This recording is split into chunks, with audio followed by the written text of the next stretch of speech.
My people, welcome. Thank you so much for joining me once again on Buried and Unscripted. So my topic today is about my life as an orphan.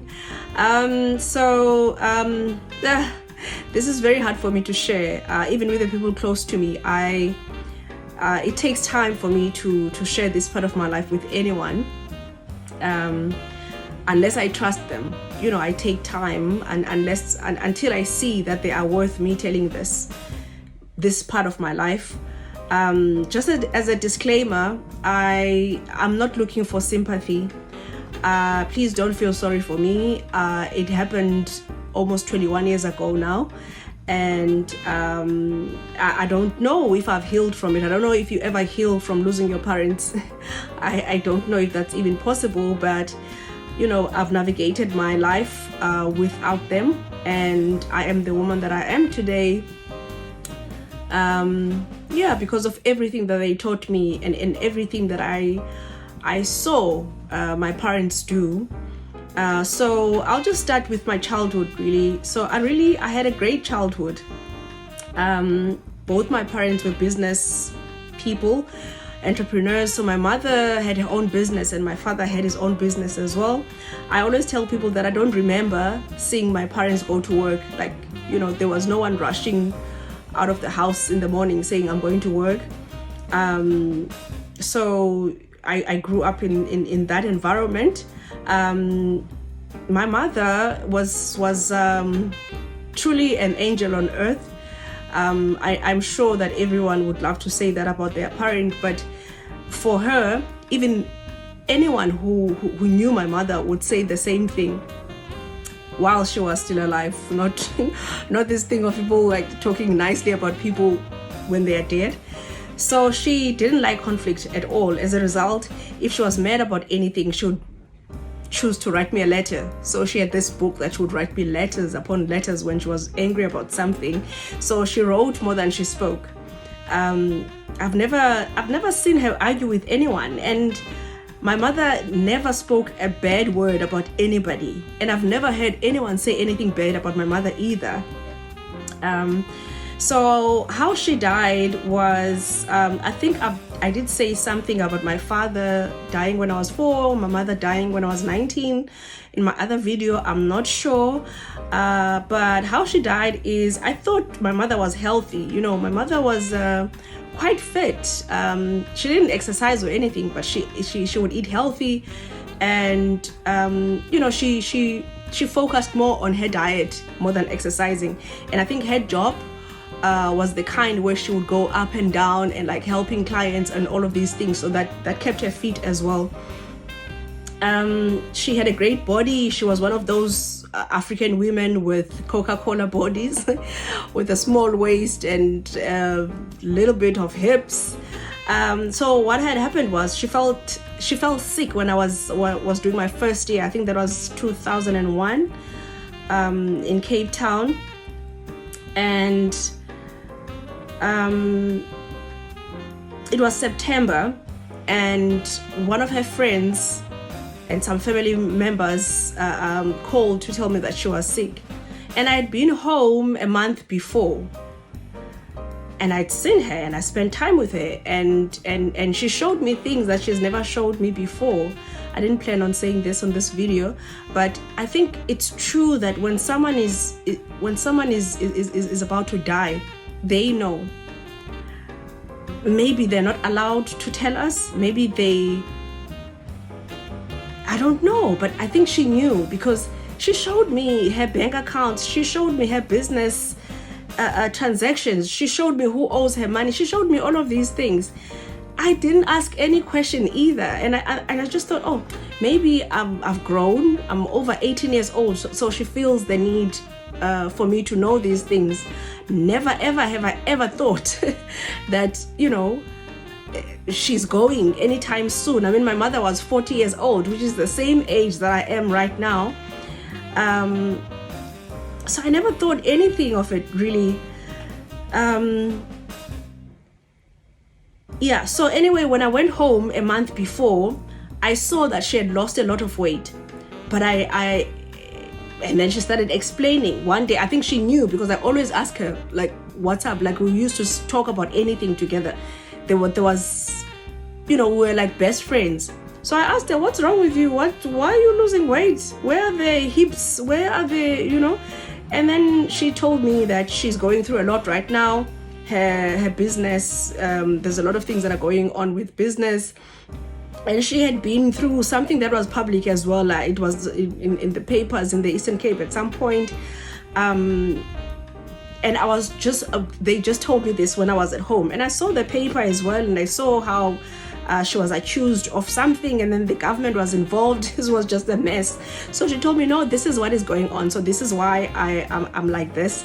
I've lost so much weight. Don't worry about it. I'm going to be okay. That was my mother's thing all the time. Whenever she was going through something, she would always tell me not to worry. She's got it under control. She was that kind of woman.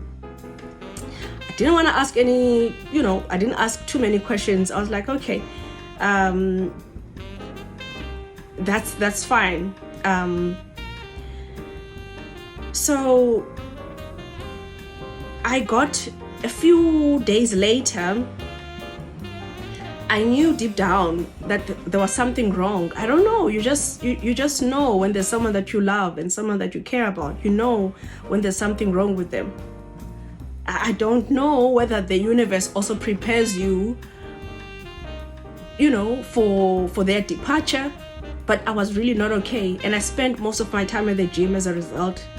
That week, I would just wake up and go to my classes on campus and go to gym and come back when it's dark because I didn't want to see anyone.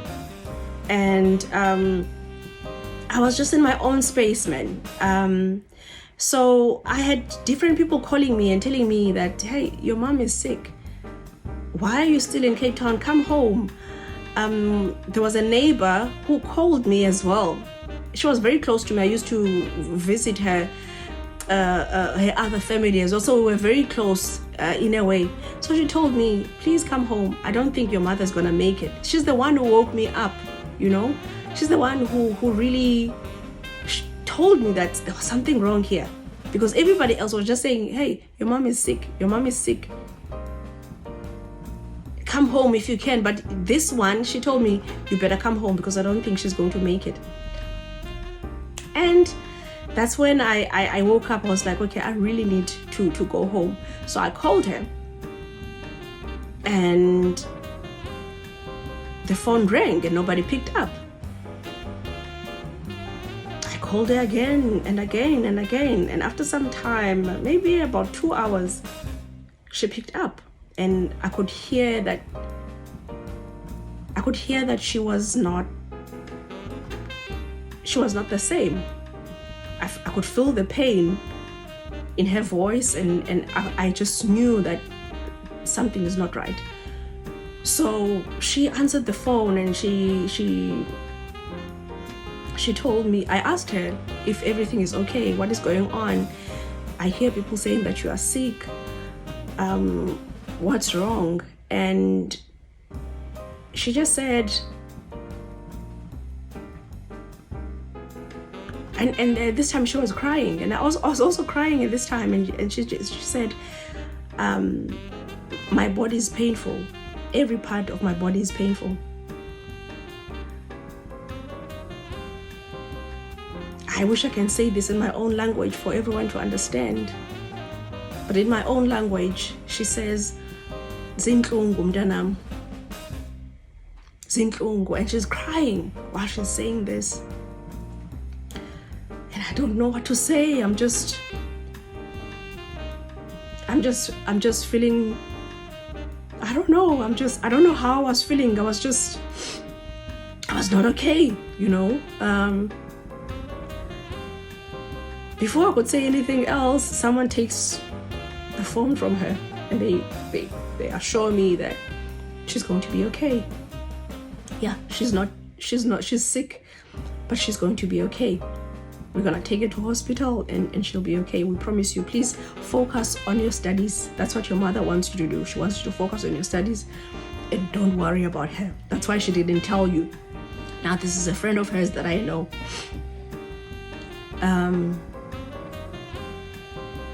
And that was the last time I spoke to her. 2 or 3 days later, she was gone. And that was the last conversation I had with her. My world shattered that day. I've never cried so hard in my life. So my family in Cape Town took me. Someone came and fetched me from school. I can't remember if it was the middle of the week or what was going on. But I used to visit them some weekends. So she just came out of the blue. She said, "No, man, we miss you. We just want you to come over." And I just knew deep down, I'm coming from gym this time. And I just knew deep down, something is wrong. Something is wrong. You just know it. The whole day, I was not okay. I don't know if I spoke to any of my friends on campus that day. But I do remember attending a few classes and then coming to my room and just putting on my gym clothes and I was gone, because for me that's my best friend, that's my escape, that's my thing. Whenever I'm going through something, whether I'm going through good things or bad things, gym will always be there, exercise will always be there. So she just came and she was like, hurry up, pack up a few clothes. That's how they told me. So I went to their house and they told me. So I walked outside. And I looked up in the sky. I was alone at the back of the house and I looked up in the sky and I could feel my mother's spirit around me, telling me that everything would be okay. I'm crying at this time, and this is the same day that she died. And I knew then that the person who loved me, truly loved me on this earth, was gone. My friend was gone, my best friend was gone, my everything, and I would never see her again. I didn't believe it, but something deep down within told me, kept on telling me that you are going to be okay. You are going to be okay. You are going to be okay. But life was never the same after that. I walked around the earth feeling alone, sad, angry, naked, vulnerable, confused, and just a mixture of feelings. Man, I got back to campus and I went to see a psychologist for the first time in my life. I didn't believe in psychologists. I think part of me still doesn't, but I think it's important for people to see them, to talk to someone, because it's hard to trust people these days. So I knew I was not okay and I knew I needed to talk to someone about it. I didn't trust anyone at this time. Long story short, after the psychologist, I walked out knowing that, I must become everything that my mom ever wanted me to be. My mom had so many dreams for me.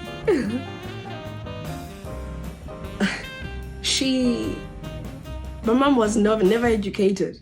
My mom, but she had the brains of an entrepreneur. She was a born entrepreneur, And she knew that I had that in me, but she wanted me to go to school. She wanted me to travel the world. She wanted me to become everything that she never became. I think that's one thing most of us parents want for our kids as well. So I knew that I had to do all the things she wanted me to do. I had to make her proud. I had to make myself proud. She always told me that you're not ordinary. You're as weird as your father. So even in those apartheid days, apparently my dad used to play tennis with white people and everybody thought that he was crazy. But now I know that my father was probably learning from them, and my father was probably opening himself up to other cultures and not letting, what was going around in South Africa hold him back and make him fear other people or white people for that matter. So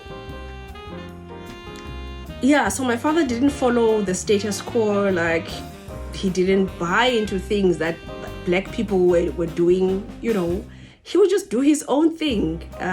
He paved his own way as well. And a lot of businessmen, well, most of them now have passed, but most of the businessmen in Gugulethu in Cape Town, which is one of the biggest townships, they know him. So anytime I would meet them, they would just look at me and be like, we know who your father is. They just knew who my father is. And I left Cape Town when I was 4, so I was thinking there's no way that, you know, these people would remember me, but apparently he looked just like me, so they could see him. So most of the stories about him I heard from those men. I remember the Pitso. There was, I think most people in Cape Town know Pitso, but he also died. And then there was Mzolis. Mzolis was the biggest businessman in Cape Town. I don't know. I think the Mzolis is closed now.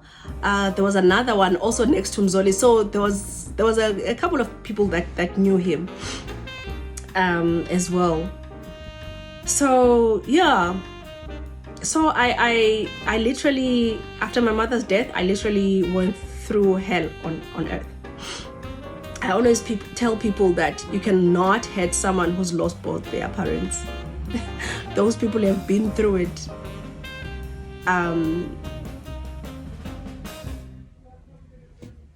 You just can't. What are you going to hate? What are you going to hate them with? What else is there?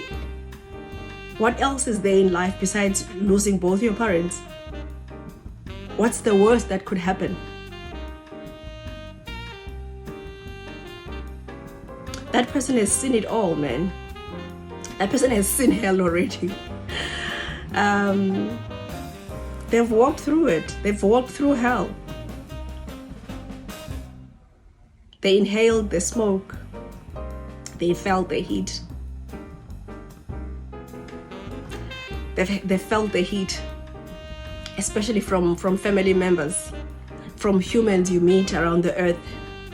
If they find out that you don't have parents, right? People treat you differently, like you killed your parents or something, you know? That's how people do things these days. That's how people treat you. So people will take advantage of you. This world will make you feel that you don't have parents. They will make you feel it, whether you like it or not. You will be reminded in family gatherings as well that you, my dear, don't have parents. So there's no one to protect you. They will remind you.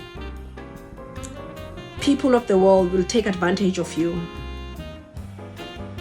because they know. They know that you've got no one. Your protection is gone.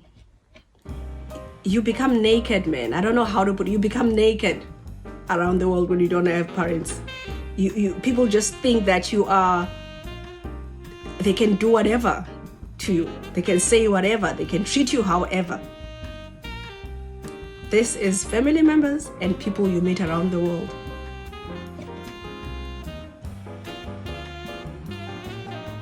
You also feel like wherever you go around the world, you feel naked.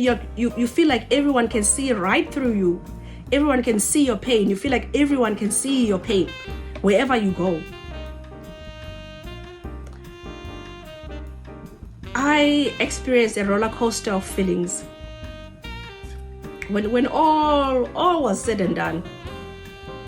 You know, when people have showed me their true colors, when the burial was done, when everybody went back to their houses, to their lives, I had to deal with this, right? And now it's time for me to deal with what has happened to me. It's time to deal with life and navigate my way through life without my best friend. So I went through a roller coaster of feelings. I had depression. I didn't even know it was depression at the time, but now I know. I had depression, I had anxiety. When I'm around people, I was angry. Basically, I was angry at everyone. I was angry at the world. I was just an angry person. You would hardly see a smile on my face. You can make it. Thank you so much, guys. If you've watched up until this point, thank you so much. Don't forget to like, share, say something. You can ask me any questions. I'm happy to answer. Thank you so much, man. Take care of yourselves till we meet again. Bye.